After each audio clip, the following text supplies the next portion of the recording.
Praise the lord. Hallelujah. చేపక చెప్తాం hallelujah, hallelujah. Thank you. And ఈ సమయం మీరు ఎక్కడైనా గడపచ్చు, ఎలా అయినా గడపచ్చు. కానీ ఈరోజు ఈ సమయంలో దేవుని సన్నిధిలో కనపడాలని మీరు వచ్చారు. ఆయన సన్నిధిలో ఒక దినము గడుపుట 1000 దినముల కంటే శ్రేష్టం. ఆశీర్వాదము మీ మీదనే కాదు, మీ పిల్లల మీద, మీ కుటుంబం మీద తప్పక నిలిచి ఉంటుంది. That's the blessing of the presence of the lord. దేవుని యొక్క సన్నిధి యొక్క ఆశీర్వాదం అదే. సో ఆ రకంగా దేవుడి సన్నిధిలోని మేలుల చేత నేను తృప్తిపరచబడాలి అని ఆశగా వచ్చిన మీ అందరి ఆశను దేవుడు మెండుగా తీర్చునుగాక. హల్లెలూయా. అండ్ వర్తమానంలోకి వెళ్ళడానికంటే ముందుగా నన్ను ఆహ్వానించిన, మా ఇద్దరిని ఆహ్వానించిన దైవసేవకులకు ప్రత్యేకమైన వందనాలు. అండ్ మీ అందరికీ వందనాలు, కమిటీ వారికి వందనాలు. అండ్ క్షమించండి, యాక్చువల్గా మా వివాహము సమయంలో మేమే వచ్చి కార్డు ఇవ్వాలి, కలవాలి అనుకున్నాము. కానీ యెరూషలేము ఒక మూలకైపోయాం మేము ఇద్దరము. సో పెళ్లి పనులన్నీ ఇంకా మేమే చూసుకోవాలి. అండ్ మోస్ట్లీ స్టేసీని హ్యాండిల్ చేసుకుని మాకు ఇంకెవ్వరిని మీట్ అవ్వడానికి సమయం లేకుండా పోయింది, క్షమించండి. బట్ స్టిల్ అయినా కానీ మా యొక్క ఆహ్వానాన్ని మన్నించి మరి స్టేసీ మా బిడ్డ అనేసి తండ్రిలాగా వచ్చి మరి దైవసేవకులు నిలబడి అందరికీ ఆయన ఎంకరేజ్ చేసి అందరినీ తీసుకొని వచ్చి సంఘంలోని బిడ్డలు కూడా వెంట పెట్టుకొని వచ్చి ఎంతో పెద్దవాళ్ళే అక్కడ నిలబడి ఆశీర్వాదకరంగా జరిగించారు. దాన్ని బట్టి మరొక మారు వారికి ప్రత్యేకమైన వందనాలు తెలియజేస్తూ ఉంటున్నాను. ఇక్కడికి వచ్చేటప్పుడు పాస్టర్ గారు నాకు ఫోన్ చేసి మాట్లాడగానే స్టేసీ నాతో ఒక మాట అనింది, గుర్తుపెట్టుకో నువ్వు మా సంఘానికి వస్తున్నావు అంది. అదేందమ్మా అంటే లేదు మా ఎన్నిసార్లు నువ్వు అసలు ఒకసారి కాదు, నువ్వు మా సంఘానికి వస్తున్నావు, మా సంఘానికి వస్తున్నావు అన్నది. సరే అమ్మా మీ సంఘానికి వస్తున్నాను. Thank you so much. Wonderful. వాక్యంలోకి వెళ్దాం. అంశం ఏమిటి అంటే దేవుని స్వరమును, దేవుని ఆత్మను వివేచించుట ఎలా. దేవుని యొక్క స్వరమును, దేవుని యొక్క ఆత్మను వివేచించుట ఎలా. ఇది చాలా చాలా ప్రాముఖ్యం ఈ యొక్క అంత్యకాలంలో. ఎందుకు అనంటే మనము జీవిస్తున్న గడియలు చాలా చాలా ప్రాముఖ్యమైన గడియలు. ఇంతకు ముందు తరము వారు ఎవరు కూడా చూడని రోజులలో మనం ఉంటా ఉంటున్నాం.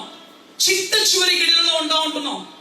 చూడండి, మనకంటే ముందు తరం వారు కరువులు చూశారు, యుద్ధాలు చూశారు, ఉపద్రవాలు చూశారు. కానీ మన తరము అవన్నీ ఒకే టైం ఫ్రేమ్ లో చూస్తూ ఉంటున్నాం. మనం వింత వింతలన్నీ చూస్తూ ఉంటున్నాం. మనం ఎందుకు అనంటే మనము చిట్ట చివరి గడియలలో ఉన్నాము. ఇప్పటి వరకు చిన్నప్పటి నుండి అమ్మమ్మ, తాతయ్యలు, తండ్రులు, మన తరము దేవుడు వస్తాడు వస్తాడు వస్తాడు అన్న మాట వింటూనే ఉన్నాం. ఆ మాట ఒకవేళ మన తరమునే సంభవించొచ్చేమో అన్న చిట్ట చివరి గడియలలో మనం ఉన్నాము. అయితే ఈ గడియల గురించి దేవుడు చెప్పిన మాట ఏంటి అని అంటే భయంకరమైన మోసం, భయంకరమైన భ్రష్టత్వం సంభవిస్తుంది అని దేవుడు అంటాడు. ఏర్పరచబడిన వారు సైతం మోసపరచబడతారంట. ఇప్పుడు నేను ఉన్నానండి, పాస్టర్ గారు ఉన్నారు. పాస్టర్ గారు ఉపవాసముతోటి, కన్నీటితోటి సంఘాన్ని కట్టుకుంటూ లేమిలోనైనా కలిమిలో అయినా కానీ బిడ్డలు ఆశీర్వదింపబడాలా, సంఘము సంరక్షింపబడాలా. ఇజ్రాయెల్లో ఉన్నా కానీ ఈ సంఘము భారతదేశంలో ఉన్న మా గ్రామాలకు ఆశీర్వాదకరంగా ఉండాలి. ఇక్కడ సియోనులో నుండి మేము చేసే ప్రార్థనలు మా గ్రామాలలో ఉద్యమాన్ని రగిలించాలి అన్న ఆశతోటి ఆయన సేవ భారంతో చేస్తూ ఉంటున్నాడు. నేనున్నాను. నేనేదో జిమ్మిక్కులు చేస్తా, మ్యాజిక్లు చేస్తా, తేనె పూసినట్టు మాట్లాడతా. తేనె పూసినట్టు నీలో ఉన్న పాపాన్ని గద్దించకుండా, నీలో ఉన్న వేషధారాలను గద్దించకుండా, ఓ బ్రదర్, ఓ ఆఫరింగ్ ఇచ్చారా, వెరీ గుడ్, దేవుడు మిమ్మల్ని మీ కుటుంబం మెండుగా దీవించునుగాక అని కానీ సంఘం అంతా చెప్పులు పెట్టింది. భలే భలే మాట్లాడతాడండి పాస్టర్ గారు, యవనస్తుడు, చాలా చక్కగా భలే ఆశీర్వాదకరంగా మాట్లాడతాడు. ఎందుకు? తేనె పూసినట్టుగా, బటర్ పూసినట్టుగా, పాపమును గద్దించకుండా, వేషధరను గద్దించకుండా, జిమ్మిక్కులు మ్యాజిక్లు చేస్తా ఉంటుంటాను కాబట్టి ఆ పాస్టర్ గారు అంటే పోత జాబ్ మంచిగా ఉండాలా, పవిత్రంగా ఉండాలంటాడు. వాక్యంలో సగం గద్దింపే ఉంటుంది. అండ్ నేను ప్రార్థన చేయగానే అలా పడిపోయి దయ్యం పట్టినట్టు గిలగలు కొట్టుకొని అద్భుతాలు జరిగాయి అనుకోండి. హార్ట్ఫుల్గా చెప్పండి, నెక్స్ట్ వీక్ ఏ సంఘానికి వస్తారు?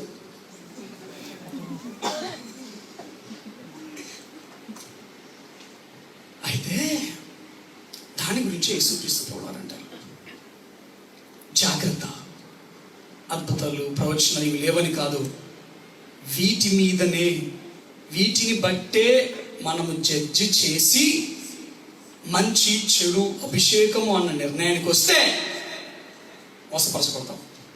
వారి వరములను బట్టి వారిని గ్రహించండి అని చెప్పలేదు, వారి ఫలములను బట్టి మీరు గ్రహించు అంటారు దేవుడు.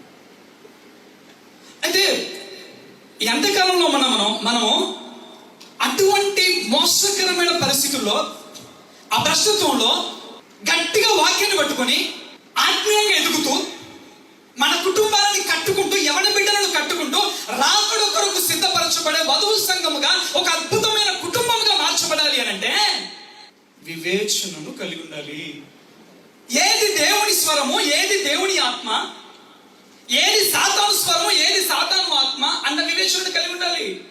ఈరోజు సమస్య ఏంటి అంటే సంఘానికి ఆ వివేచన లోపించడమే.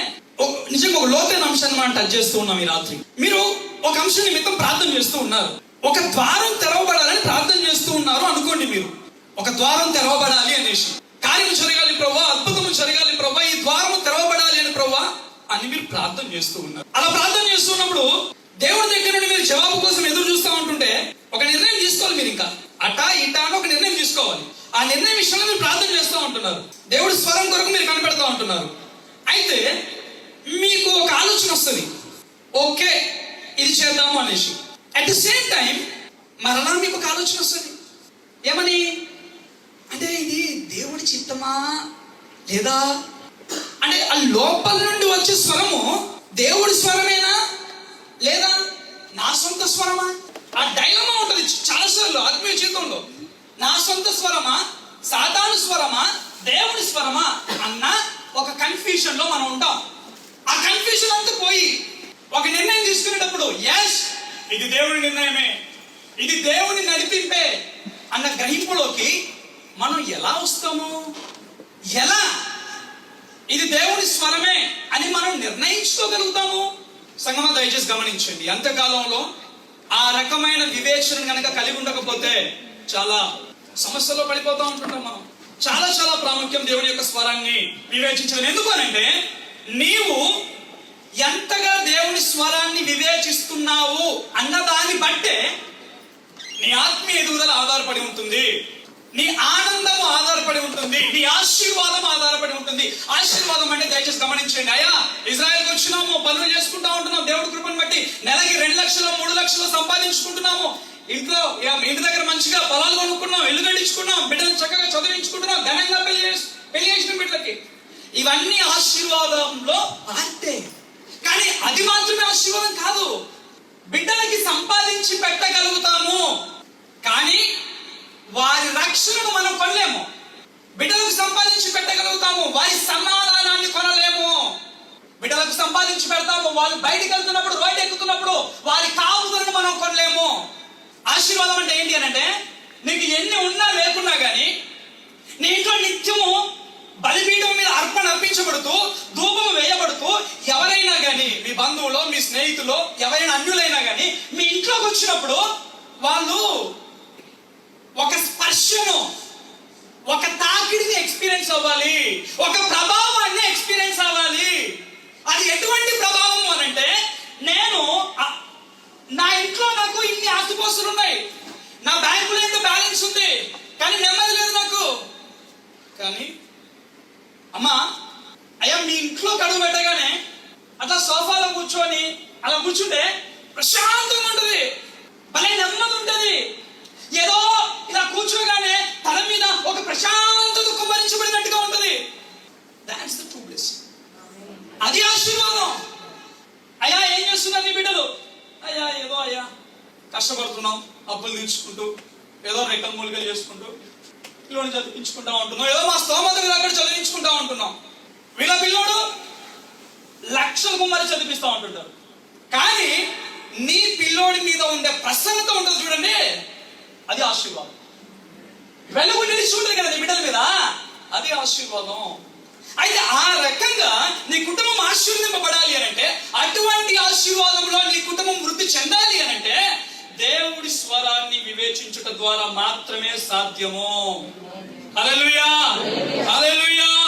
అనేక మంది ఈ రకంగా వివేచించకపోవుట ద్వారా నశించిపోయారు. అనేక మంది మందిరానికి వెళ్ళే వాళ్ళే, ప్రార్థనకు వెళ్ళే వాళ్ళే, పాటలు పాడే వాళ్ళే, కానుకలు అర్పించే వాళ్ళే, కానీ దేవుడి స్వరాన్ని వివేచించిన విషయంలో వారు విఫలమవుట ద్వారా నష్టపోయారు. గమనించినట్లయితే యోహాను సువార్త 10వ అధ్యాయము 3వ వచనాన్ని చదువుదాం. యోహాను సువార్త 10వ అధ్యాయం 3వ వచనము. అతనికి ద్వారపాలకుడు తలుపు తీయును, గొర్రెలు అతని స్వరము వినును. అతడు తన సొంత గొర్రెలను పేరు పెట్టి పిలిచి వాటిని వెలుపలికి నడిపించును. గొర్రెలు అతని స్వరము వినును. యోహాను సువార్త 10వ అధ్యాయము 16వ వచనం మనం గమనించినట్లయితే,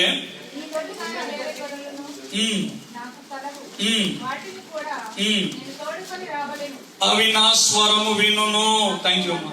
అవి నా స్వరము వినును. ఆయన స్వరాన్ని వింటాయి ఆ గొర్రెలు. ఆ స్వరాన్ని వివేచించుట ఎలా అనేది మనం ఈరోజు చూస్తూ ఉంటున్నాం. ఎన్నో స్వరాలు వినబడతా ఉంటుంటాయి. ఏదైనా అంశం కోసం ప్రార్థన చేస్తా ఉన్నామంటే అమ్మ ఒక మాట చెప్పిద్ది, నాన్న ఒక మాట మాట్లాడతాడు, ఫ్రెండ్ ఒక మాట మాట్లాడతాడు, ఒక్కొక్కరు ఒక రకమైన మాటలు మాట్లాడుతూ ఉంటుంటారు. ఎలా వివేచించాలి దేవుడి స్వరం ఏంటి అనేసి అదే మనం ఈరోజు మాట్లాడుకుంటూ ఉన్నాము. ఒకవేళ దేవుడి స్వరాన్ని వివేచించడంలో మనం విఫలమైతే ఎంతగా ఇబ్బందిలో పడతాము అని అంటే, సంఖ్యాకాండము 22వ అధ్యాయము 8వ వచనము.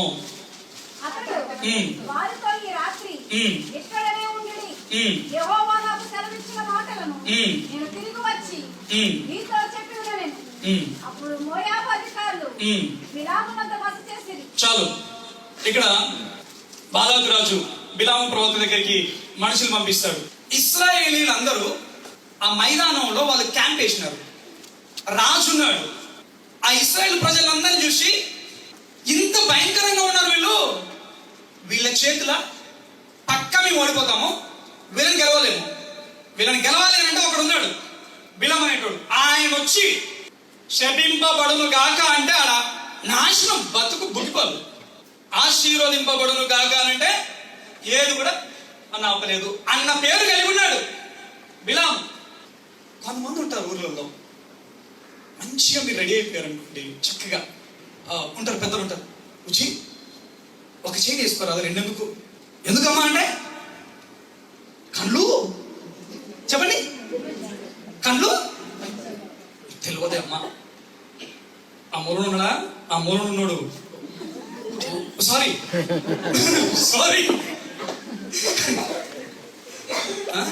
మంచిగా ఎదురుబడి నోట్లో ఏమన్నా పలికినట్టుగా పెదాలు ఆడినా అనుకో, బిడ్డ నువ్వు చెప్పు నాకు, నువ్వు ఇంట్లో అడుగు పెట్ట ముందుగా ఏం చేస్తా, మిరపకాయలు తీసుకొస్తా, ఉప్పు తీసుకొస్తా.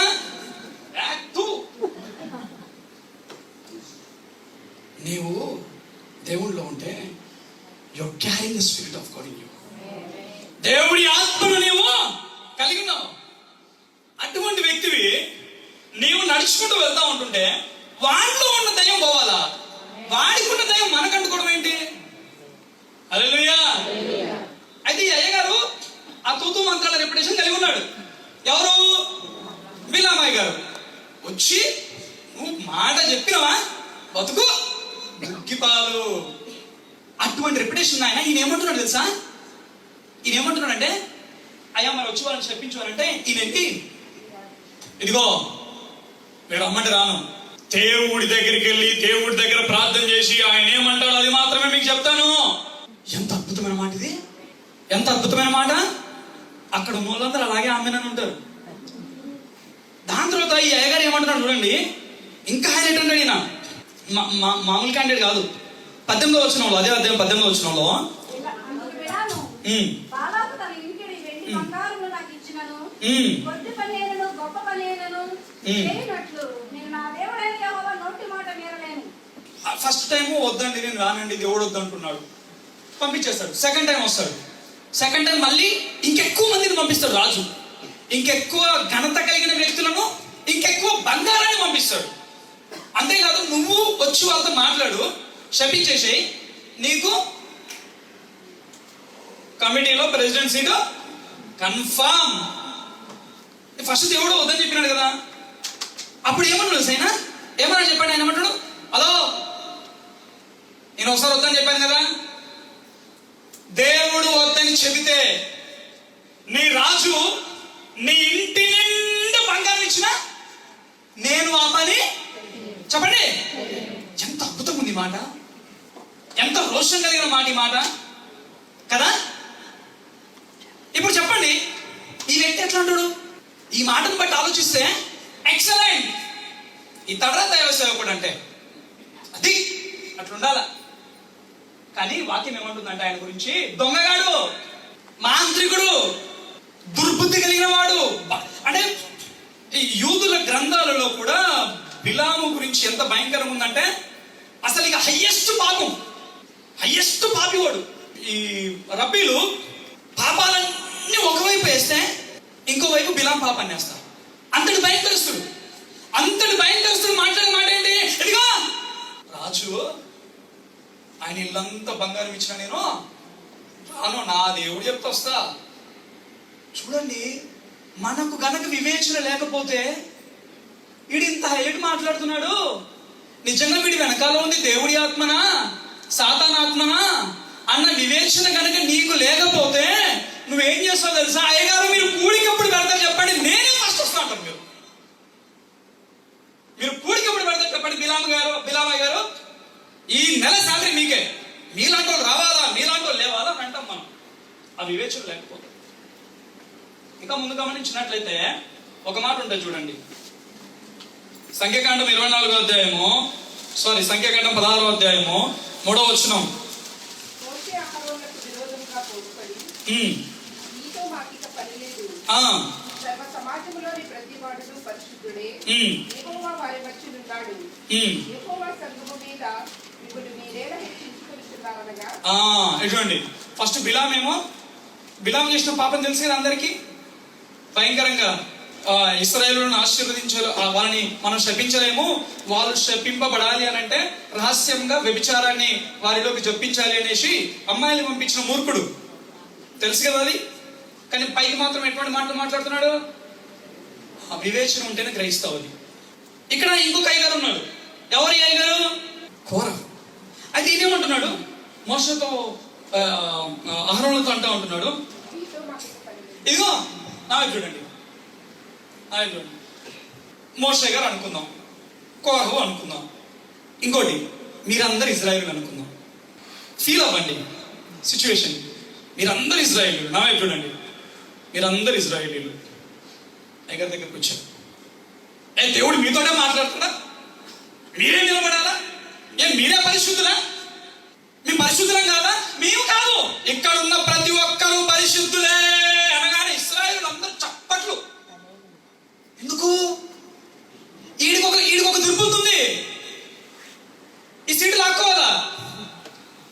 ఈ సీటు లాక్కోవాలంటే ఈడు వేసిన క్రీమ్ బిస్కెట్ ఏంది? మీరు చెప్పిందే వినాలా మేము? గుర్తుపెట్టుకోండి, సంఘము ఆశీర్వదింపబడాలి అని అంటే దైవ సేవకుడి మాటకు లోబడుట ఆశీర్వాదకరము. మరలా చెప్తా ఉంటున్నాను, కమిటీ మాట కాదు, దైవ సేవకుడి మాట. కమిటీ సేవకుడికి సహకరించాలా, కమిటీ సేవకుడిని రూల్ చేయకూడదు. కమిటీ నిర్ణయం ఫైనల్ కాదు. దైవ సేవకుడికి నిర్ణయం తీసుకోవాలంటే కమిటీతో మాట్లాడతాడు, కమిటీతో సంభాషిస్తాడు. ఆయన ప్రార్థన చేస్తూ ఉంటున్నప్పుడు దేవుడు ఏదైనా బయలుపరిస్తే ఆయన ఒక నిర్ణయం తీసుకున్నాడంటే ఫైనల్. కమిటీ కాదు రూల్ చేసేది సంఘాన్ని. ఎవరు? నోరు తెరిచి గట్టిగా చెప్పండి, ఎవరు? హల్లెలూయా. ఈరోజు పనికి మాలిన పాడు బుద్ధి మన తెలుగు రాష్ట్రాలలో ఏంటంటే, సంఘాలని దైవ సేవకుడు కాదు పాలించేది, కమిటీ. ఐఎమ్ వెరీ సారీ, మీరు అటువంటి వారు కాదు. ఐఎమ్ వెరీ వెరీ సారీ, మీరు మిమ్మల్ని ఉద్దేశించి నేను మాట్లాడట్లేదు. బికాజ్ ఎందుకంటే నేను చాలా వేదంతో చెప్తా ఉంటున్నా, చాలా నిజంగా చెప్తున్నా, ఏడుపుతో చెప్తా ఉంటున్నా. చూసా, అది భయంకరంగా చూసా. అది నిజంగా చెప్తున్నా, అది చాలా భయంకరమైన శాపం. అంటే ఎంత పీక్స్ అంటే వాక్యం చెప్పేంత కూడా దేవసేవకుడు. ఇంకెంత భయంకరమైన ఏ వాక్యం చెప్పాలో కూడా వీళ్ళే డిసైడ్ చేస్తారు. శాపం తెచ్చుకుంటున్నట్టే. ఈ కోరా ఉన్నాడా, కోరా ఏం చేస్తున్నాడంటే ఆయన స్వలాభం కొరకు, ఆయన ఉద్దేశం నెరవేర్చుట కొరకు ఆయన ఎటు తిప్పుతున్నాడో తెలుసా? మీరును చెప్పండి, మీరును ఆ మాట అనే వరకు ఆశలు చిగురుస్తున్నాయి. ఎందుకు? ఆ మీరును పరిశుద్ధులే అన్న గుంపులో కొంతమంది ఉంటారు. నాకు మైకి ఎట్లేడండి లాస్ట్ వీక్, అసలు ఏంటండి కొంచెం లేటుగా వస్తే ఏమైంది, పాట పేరిచ్చాను నేను, లేట్ అయిందమ్మా అని వద్దంటాడా? మనము పరిశుద్ధులమే. అవును అవును, నా కొరహన్న రైట్, నువ్వు చెప్పింది చేయాలా, తాడవపడ తెలియచేసుకోవాలా. ఈ మాటలు వింటుంటే ఎలా ఉంటుంది అందరికి వినేవాళ్ళకి? కానీ కోరవు దుర్బుద్ధి చాలా భయంకరమైనది. అయితే గుర్తుపెట్టుకోండి, వీడి దుర్బుద్ధిని వివేచించకపోవడం వలన, అరే వీడి ఇలా మాట్లాడుతున్నాడు, ఈ స్వరము దేవుని స్వరమా, మానవ స్వరమా, సాతాను స్వరమా అని వివేచించకపోవట చేత కొన్ని వేల మంది చచ్చిపోయారంట. కొన్ని వేల మంది చనిపోయారు. అంత్యకాలంలో దేవుని స్వరాన్ని వివేచించలేకపోతే మనము ఆ రకంగా నష్టపోతాం, తలుగా నష్టపోతాం. అయితే అంత బాగానే ఉంది, కానీ ఇంతకీ దేవుని స్వరాన్ని ఎలా వివేచించాలి? మాకు మాకు ఆశగానే ఉంది దేవుడి స్వరం ఎలా దేవుడి స్వరం ప్రకారమే జీవించాలి అనేసి. కానీ కొన్నిసార్లు ఎలాగో అర్థం కాదు, ఎందుకంటే కన్ఫ్యూజన్ వచ్చేస్తుంది. ఎలా అంటే ఫస్ట్ మొట్టమొదటిగా దేవుని యొక్క స్వరాన్ని నేను గ్రహించాలి అని అంటే ఫస్ట్ నీకు ఆ తృష్ణ ఉండాలి. ఏముండాలి? ఫస్ట్ ఆ తృష్ణ ఉండాలి. ఆ కోరిక బలమైన కోరికలాగా ఉండాలి మనలో.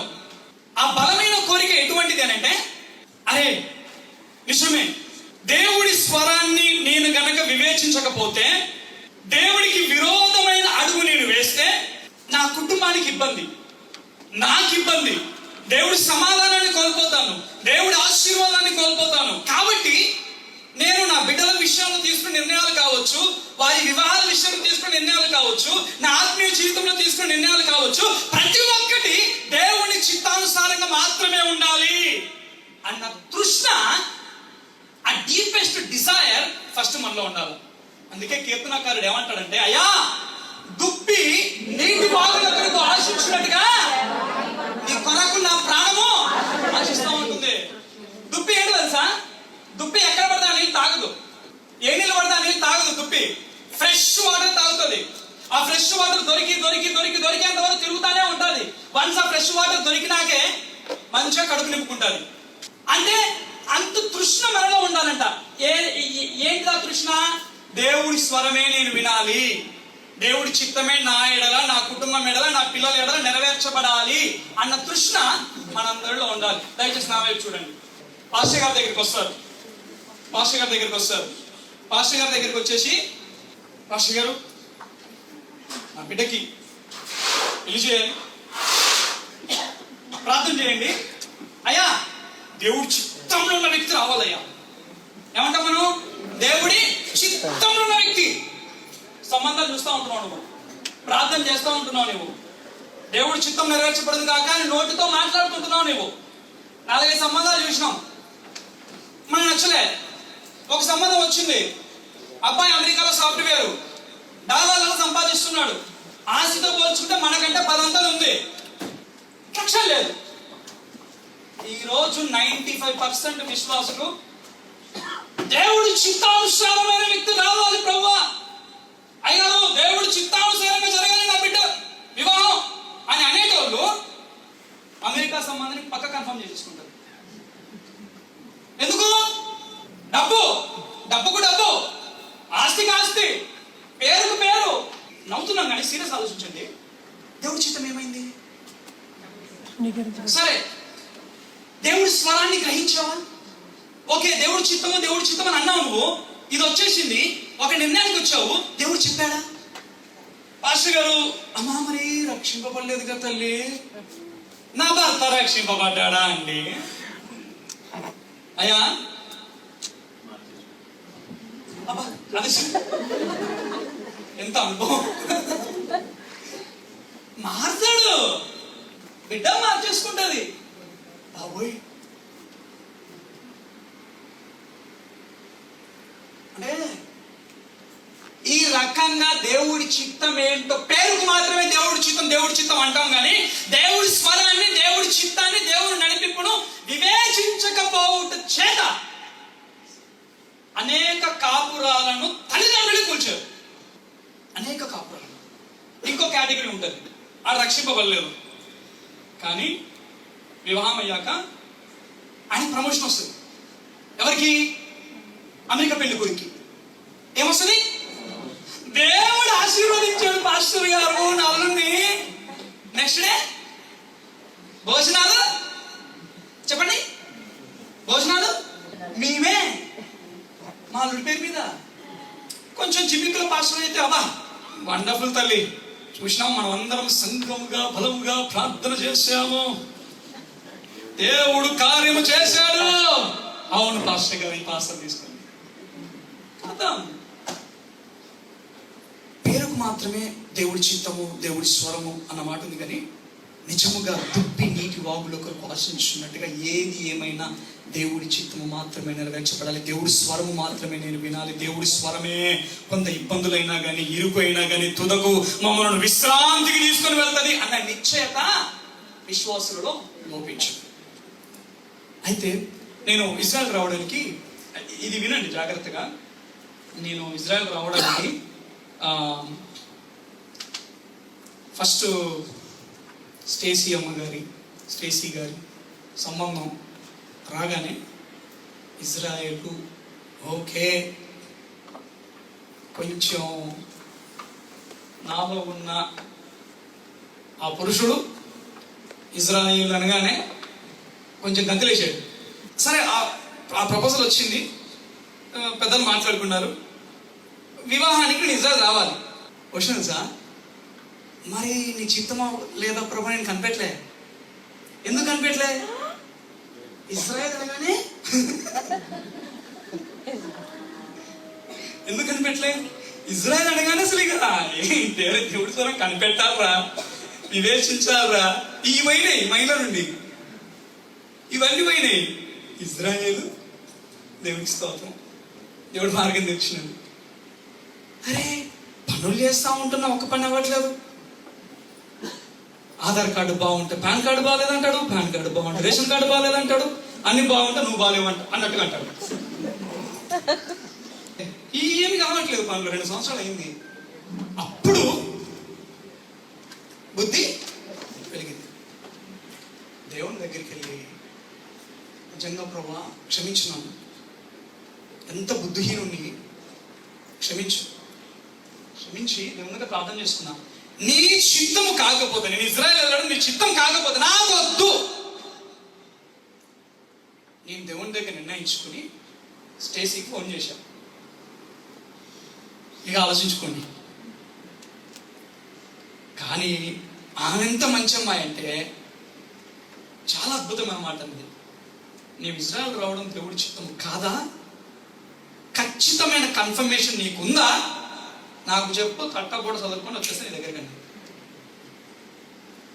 దేవా వందనాలు ప్రభా అనుకొని ఇజ్రాయెల్ మర్చిపోయినా, ఈ డాక్యుమెంట్లు మర్చిపోయినా, ఎందుకు ప్రభా ఈ తలనొప్పి అనుకొని నెక్స్ట్ పరిచయకి ఎక్కడికి వెళ్ళాలి, నెక్స్ట్ ఏ సువార్తకి వెళ్ళాలి, నెక్స్ట్ ఏ ప్లేస్కి వెళ్ళాలి, నెక్స్ట్ ఎక్కడ మీటింగ్ పెట్టాలి, ఇదే పనిలో పడ్డా. నెమ్మదిగా ఫోన్ వచ్చింది, బాబు మరి పని దగ్గర పడింది మొత్తం, ఇక రేపో మాపో ఢిల్లీ చదువుకోవాలి అన్నాడు. నేను దేవుడి దగ్గర స్వరం రాలే. ప్రభా ఏంది ప్రభా? దేవుడు మాట్లాడుతూ ఉంటుంటే పరిశుద్ధాత్మ దేవుడు ఇస్తున్నాడు ప్రేరేపణ. మళ్ళీ అది నా ప్రేరేపణ, ఎందుకంటే అప్పుడు ఉంది ఆలోచన పోవాలనేసి.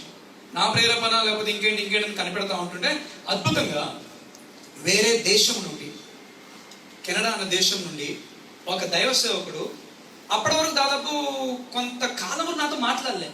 సడన్ గా ఫోన్ చేసిన, hey I want to speak with you, నీతో మాట్లాడాలి. పాస్టర్ ఏంటండి, ఏంటి అంత ఓకేనా, ఏదైనా కన్ఫ్యూషన్ ఉన్నావా అని అంటే అని చెప్పా, ఇదండి పాస్టర్ గారు, నాకు ఏం నిర్ణయం తీసుకోవాలి అర్థం కావట్లేదు, అర్జెంట్గా తట్టకూడదు చదువుకొని వెళ్ళారు. అక్కడికి వెళ్ళడం సంపూర్ణముగా దేవుడి చిత్తము. హల్లెలూయా.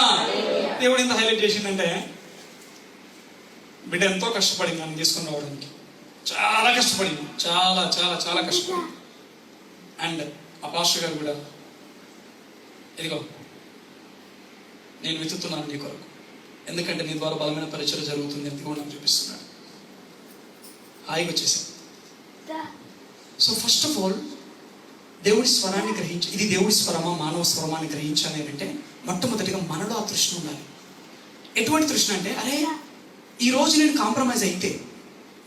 కాంప్రమైజ్ అయితే ఒకవేళ దేవుడి చిత్తము కాకపోతే రేపొద్దున నాకే నష్టం కదా, నా బిడ్డలకు నష్టం కదా, పేరుకు మాత్రము గొప్పగా ఉంటా కానీ దేవుడి దృష్టిలో నేను మోసగాన్ని కదా అన్న కన్విక్షన్ మనలో ఉండాలి. త్వరగా ముగించేస్తాము 5 నిమిషాలలో. రెండోది, ఇది గుర్తుపెట్టుకోండి, రెండోది దేవుడి స్వరాన్ని గ్రహించాలంటే ఇది చాలా చాలా ప్రాముఖ్యం. ఇక్కడ మీకు క్లారిటీ వస్తుంది. ఒకటి ఏంటి అని అంటే, దేవుడి వాక్యాన్ని చదవడం. గుర్తుపెట్టుకోండి, దేవుడి వాక్యాన్ని అందరం చదువుతాం, కానీ ఏది దేవుని స్వరము అని గుర్తుపట్టాలి అని అంటే, వాక్యము అనంటే, వాక్యము అన్న పదానికి బైబిల్లో నూతన నిబంధనలో 2 పదాలు ఉపయోగించబడ్డాయి. ఎన్ని పదాలు అందరూ చెప్పండి, ఎన్ని పదాలయ్యా? 2 పదాలు. ఏంటి ఆ 2 పదాలు అంటే, 1 logos, 2 rhema. Logos and rhema. Logos అంటే ఏంటంటే, దయచేసి జాగ్రత్తగా వినండి, ముగించేస్తాను. లోగోస్ అంటే ఏంటంటే లిఖింపబడిన వాక్యము. లిఖింపబడిన వాక్యము. ఈ లోపల ఉన్న వాక్యాన్ని ఏమంటారు? లోగోస్, లిఖింపబడిన వాక్యం. రేమా అంటే ఏంటంటే లిఖింపబడిన వాక్యాన్ని చదువుతూ ఉన్నప్పుడు ఒక్క వచనం హృదయాన్ని తాకుతుంది, అది రేమా. ఒక వచనం బాగా చెంప మీద కొట్టినట్టు అనిపిస్తుంది, ఒక వచనం అలా కన్నీరు తెప్పిస్తుంది, ఒక వచనం అప్పటికప్పటికి నూతన బలాన్ని ఇస్తుంది. అది ఆ వచనాన్ని నువ్వు గతంలో 100 సార్లు చదివి ఉండొచ్చు, గతంలో నువ్వు 100,000 సార్లు చదివినా కానీ ఆ సమయంలో ఆ వచనము ఒక నూతన ప్రత్యక్షత, ఒక నూతన వెలిగింపడిస్తుంది. అది రేమా. అయితే వాక్యంలో ఏముందంటే, రోమపత్రిక 10వ అధ్యాయం 17వ వచనంలో, వినుట వలన విశ్వాసము కలుగును. వినుట దేని వలన? క్రీస్తును గూర్చిన మాట వలన. ఇది చూడండి, మాట అన్నది కదా, మాట అన్న దగ్గర గ్రీకులో రేమా అన్న పదము ఉపయోగించడం జరిగింది. విశ్వాసం దేని వల్ల కలిగిందంట?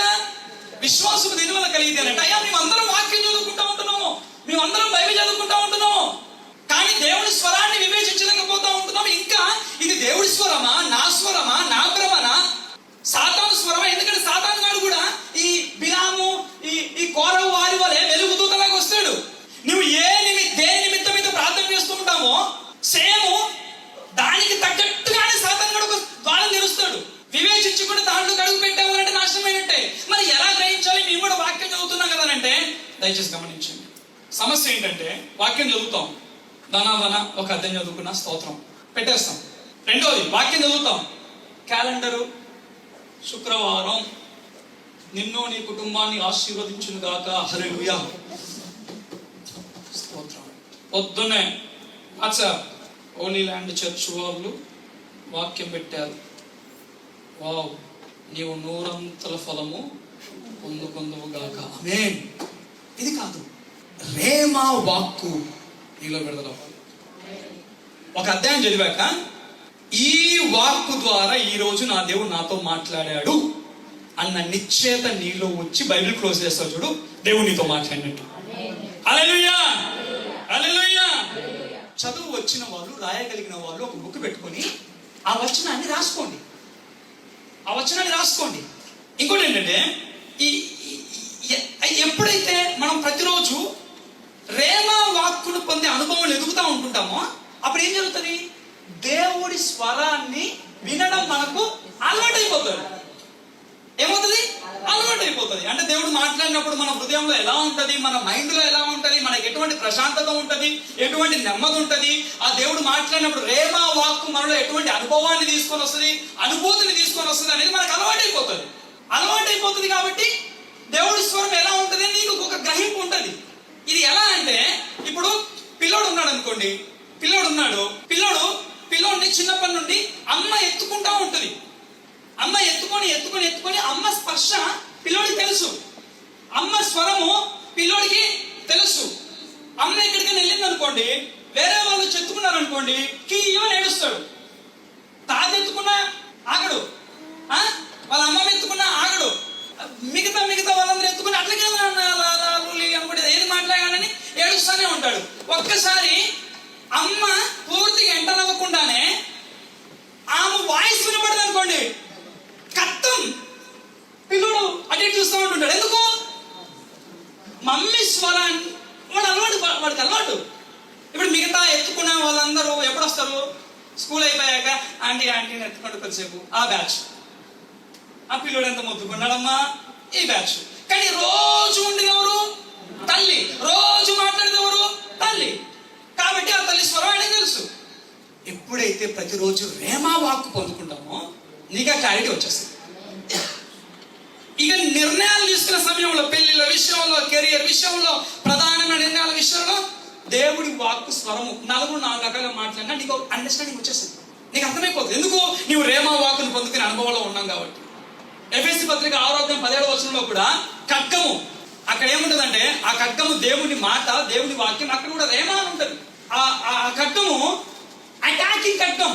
ఈ యొక్క ఆర్మర్ ఆఫ్ గాడ్ లో మిగతా ఆయుధాలన్నీ డిఫెన్స్, అంటే అవతలి వారి యొక్క బాణములు తగలకుండా కాపాడేటివి. ఈ ఖడ్గం మాత్రం మనం అటాక్ చేయడానికి ఉపయోగపడేది.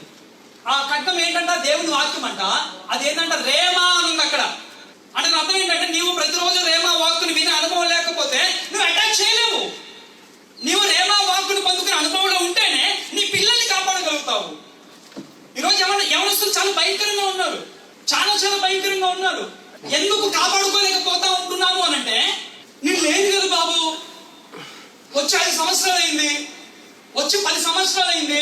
దయచేసి ఇటు చూడండి. మీరు వచ్చి 10 సంవత్సరాలైనా 15 సంవత్సరాలైనా కానీ ఇక్కడ సంఘము ప్రార్థనలో ఎదుగుతూ, దైవ సేవకుని వాక్యం ద్వారా ఎదుగుతూ, వ్యక్తిగతంగా నీవు రేమా వాక్కును పొందుకుంటూ, ఆ రేమా వాక్కు ద్వారా దేవుడి నీతో మాట్లాడుతున్నప్పుడు నీల్ డౌన్ చేసి కుటుంబం కొరకు ప్రార్థన చేస్తూ ఉన్నావు అనుకోండి, ఆ ప్రార్థన వారికి కాపుదలుగా ఉంటుంది. నిజంగా చెప్తా ఉంటున్నాను, నోటి మాటగా కాదు. ఇంత లోతైన ఆత్మీయ అనుభవంలో ఉండి నువ్వు కనుక నీల్ డౌన్ చేసి ప్రార్థన చేసావా, అక్కడ పాపం చేయాలనుకున్నాడు యొక్క గుండెల్లో గుబురు పుడుతుంది. అంత స్ట్రాంగ్ ఉంటుంది నీ ప్రార్థన. ఎప్పుడు? ఈ రేమా వాక్కును పొందుకొని ప్రార్థించినప్పుడు. కొంతమంది మాట్లాడుతూ ఉంటుంటారు, అక్క ఈ బాధ వచ్చింది, అక్క మా ఆయన ఇట్లక్క, అక్క మా కొడుకు ఇట్లక్క. కొంతమంది ఏమంటారంటే, ఏం కాదులేరా బుజ్జి, ప్రార్థన చేద్దాం, శోధనలు ఆయన జయమిస్తాడు, ప్రార్థన చేద్దాం. ఈ మాటలు ప్రభావితం చేయవు. పాజిటివ్ మాట కాదు కావాల్సింది, విశ్వాసంతో కూడిన మాట. అప్పుడేమో తెలుసా, నువ్వు రేమా వాక్కును పొందుకునే అనుభవంలో ఉన్నావు అనుకో. రేమా వాక్కును పొందుకునే అనుభవంలో ఉండి నీ దగ్గరకు వచ్చి ఎవరన్నా కష్టాలు చెప్పుకున్నప్పుడు నీకు ఆల్రెడీ దేవుడు మాట్లాడుతూ ఉంటున్నాడు. ఆ మాట్లాడుతున్న మాటల్లో నుండి ఒక్క మాట మాట్లాడాలకి ఉండే ధైర్యం, ఆ అభిషేకం ఆమెకు టచ్ అయిపోయి ఆమె ప్రార్థన చేయడం స్టార్ట్ చేస్తుంది. అప్పుడు రేమా వాక్కును పొందుకోవడం ద్వారా నీ కుటుంబంలోనే కార్యాలు కాదు, నువ్వు మాట్లాడుతున్న ప్రతి ఒక్కరి జీవితంలో కార్యాలు జరుగుతాయి. హల్లెలూయా. ఇది వినండి, ఇది మీరందరూ సంఘము వెలుపల చేసే పరిచర్య. చెప్పండి, సంఘము వెలుపల చేసే. అందరికంటే చెప్పాలా? సంఘము వెలుపల చేసే. సంఘము వెలుపల చేయాలి పరిచర్య, సంఘము లోపల కాదు. సంఘం లోపల ఎవరెవరికి ఏమేమి ఇవ్వాలి, ఏందేమి ఇవ్వాలి అనేసి దైవ సేవకులు చూసుకుంటారు. ఇక్కడ కొట్లాడొద్దు, సంఘం వెలుపల చేయి. ఎవరడ్డు మీకు? ఈ రేమా వాక్కును పొందుకోవడం ద్వారా గొప్ప అద్భుతం ఏంటో తెలుసా? కొన్నిసార్లు ఎంతటి ఆత్మీయులమైన, ఎంతటి బలమైన ఆత్మీయులమైనా కానీ, ఎంత ఎంతటి ప్రార్థన పరులమైనా కానీ నిట్టూరుకు వచ్చేస్తుంది. డిప్రెషన్ వస్తుంది తెలుసా? ఒక ఉజ్జీవ దైవ సేవకుడు ఉన్నాడు బైబిల్లో. అగ్ని కుమ్మరింపబడదు కాగా అంటే మొత్తం మటాష్. ఇంతటి ఉజ్జీవ దైవ సేవకుడు, ఇంతటి ఉజ్జీవ ప్రవక్త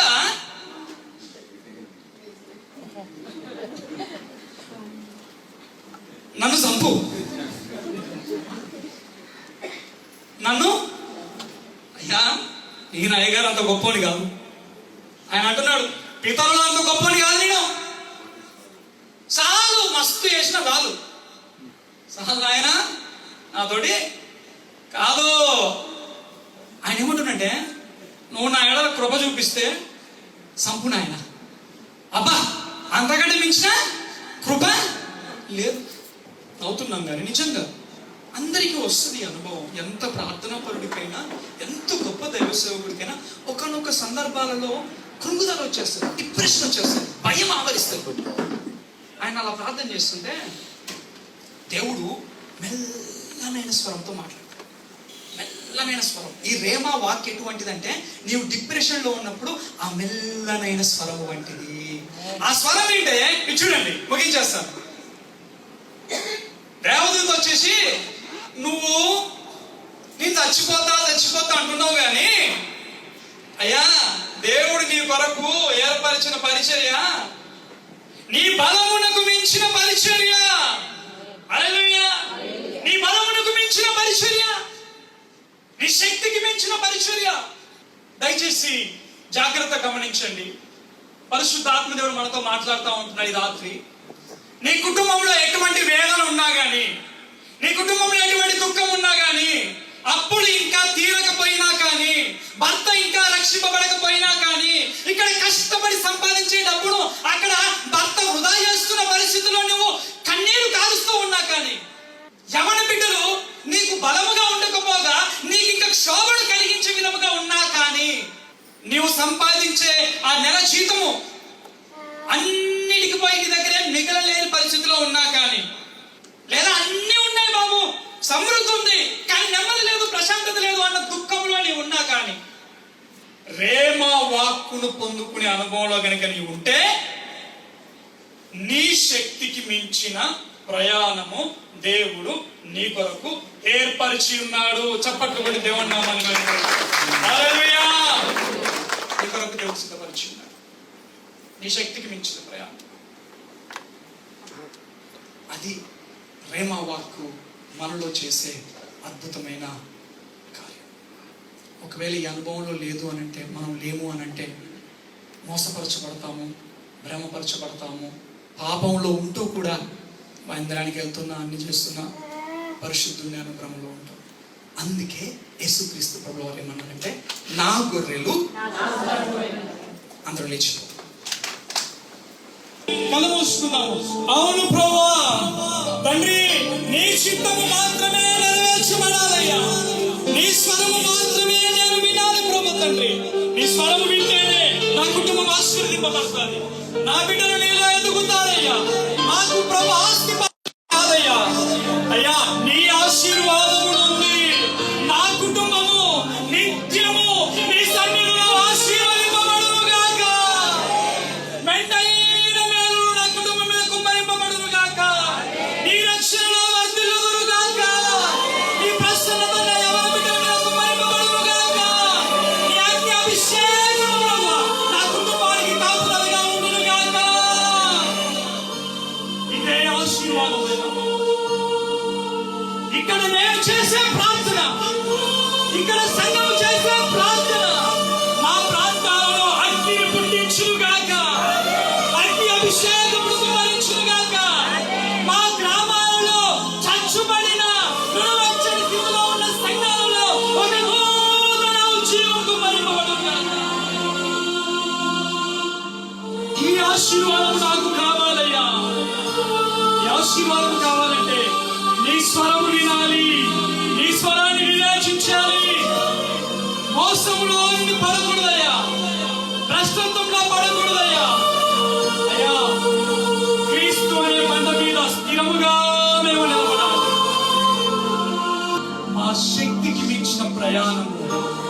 కొరకు నువ్వు సిద్ధపరిచినందుకు వందనాలు. ఆమేన్. Thank you lord. సాతాను గాని ఏ ఆయుధము కూడా నీ కుటుంబం మీద వర్తిల్లకుండా ఉండును గాక. నీ కుమారులు నీ కుటుంబం బయటికి వెళ్ళినప్పుడు నువ్వు వచ్చినప్పుడు నువ్వు వారు ఆశీర్వదింపబడును గాక. నీ యవ్వన కుమార్తెలు బయటికి వెళ్తూ ఉన్నప్పుడు దుష్టిని ప్రతి కను దృష్టి యేసునామములో లయమైపోవును గాక.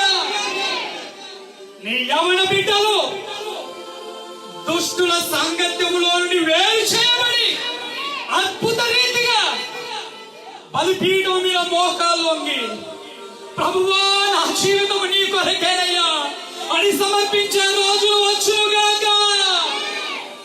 అటువంటి అగ్ని అభిషేకముతో కూడిన ప్రార్థన రేమా వాక్కు ద్వారా నీ నుండే బయలుదేరును గాక. తండ్రి, ఈ సంఘాన్ని దీవించి ఆశీర్వదించి మెండుగా బలపరిచి ఇక్కడ వీరు కలిగి ఉన్న ఆత్మీయత భారతదేశాన్ని ప్రభావితం చేసే విధంగా మీరు మార్చండి. దైవ సేవకుని బట్టి వందనాలు. ఈ సంఘము రోజు రోజు అభివృద్ధి నుండి అధిక అభివృద్ధిని పొందుకొనును గాక.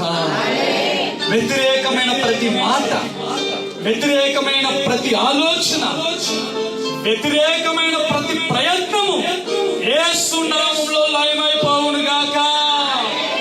ఈ సంఘము చుట్టూ దేవుడు ఆయన రక్తపు కంచె వేసి కాపాడుతూ అభివృద్ధి చేయును. వందనాలు స్తోత్రాలు చేస్తాను. యేసు నామములో వేడుకొంచున్నాము తండ్రి. ఆమేన్. మరొక మారు నాకు అవకాశం ఇచ్చిన అయ్యగారికి ప్రత్యేకమైన వందనాలు. మా ఇరువురి నిమిత్తము దయచేసి మీకు వ్యక్తిగత ప్రార్థనలో జ్ఞాపకం చేసుకోండి. దేవుని కొరకు బలముగా వాడబడాలి అదే ఆశ. Thank you all. Bless you.